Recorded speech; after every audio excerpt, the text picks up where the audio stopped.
All right. Aswand Cruickshank, your one and only Move Swiftly speaker, checking in for a daily Move Swiftly thought, giving you a perspective on teamwork that you will not get anywhere else. Recording this Tuesday morning after a weekend for Tuesday the 23rd, January 23rd, 2024. This is after the divisional round of the NFL playoffs.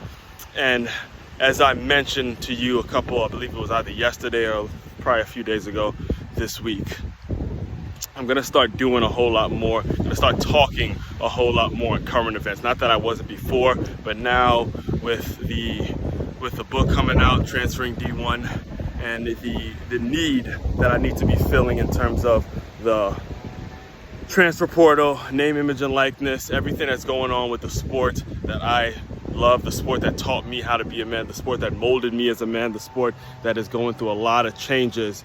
I've now given myself the responsibility, holding myself accountable to start speaking more on current events. And there's no more event that's more current than the kind of the nonsense that I have to hear when I tune in. The few times that I tune in, or I never actually watched an entire episode of First Take, but I do catch the clips on YouTube, especially if it's something that I have a desire to speak on and things like that. And nothing, I mean, the entire narrative all yesterday from Monday, we're talking about fallout reaction from the games, four games that were played. It seemed like everyone wanted to talk about it. If you're national media, you would have thought, if you didn't know anything about football, let me just say it like this, all right? If you didn't know anything about football, you would have thought, and you just turned on the TV Monday, you would have thought it was a tennis match between Josh Allen and Patrick Mahomes. That's how much attention just that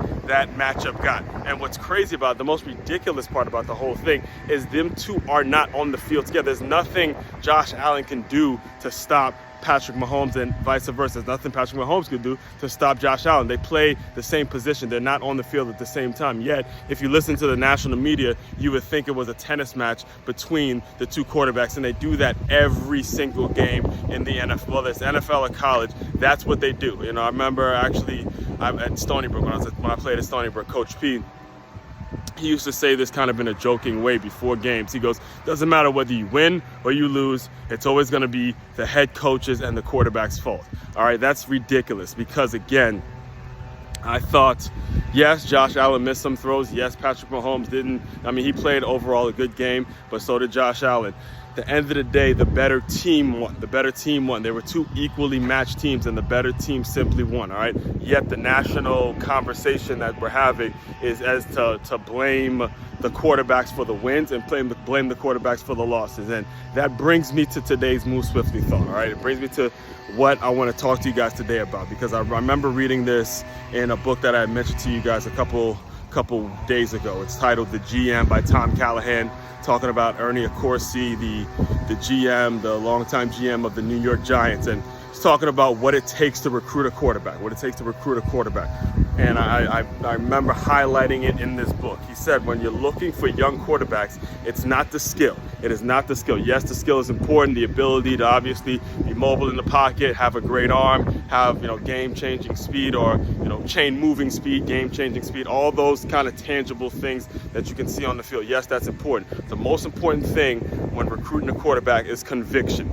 You got to have conviction. You got to have the ability to really to take on a lot of things that are not your fault, all right? Because like I said, you're always going to get too much of the credit when you win, and you're always going to get too much of the blame when you lose. And the lesson that we got to extract from that as business folks is, as a businessman, whether you're a small business owner, large business owner, if you're the face of an organization, regardless of if you paid to be the face of the organization, like you bought into a franchise and now it's your responsibility to get everything done, doesn't matter. If you're the face of whatever entity and whatever business that you're planning on putting together, you gotta have the conviction, and you gotta have the ability, again, taking too much credit when things go right, but also when things go wrong, you got to be able, all right, this is important for you guys, you got to be able to take the blame, because the kind of stuff that I'm hearing about Josh Allen, I just think is completely unfair about he blew it, he didn't. Again, yeah, there was some passes he missed,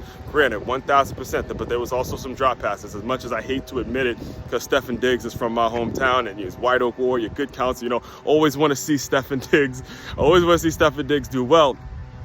At the end of the day, he dropped the pass that he should have caught. And hey, it happens, you know. The kicker missed a kick that he should have made. All that kind of stuff. And that's what the game teaches, all right? The game is not just about one play or one mess up. I know that the national media likes to paint it like that, but understand the lessons that we got to take away from that as an owner, as a leader, as a person who is aspiring to do some great things. You got to be willing to take it. You got to be willing to take it, all right?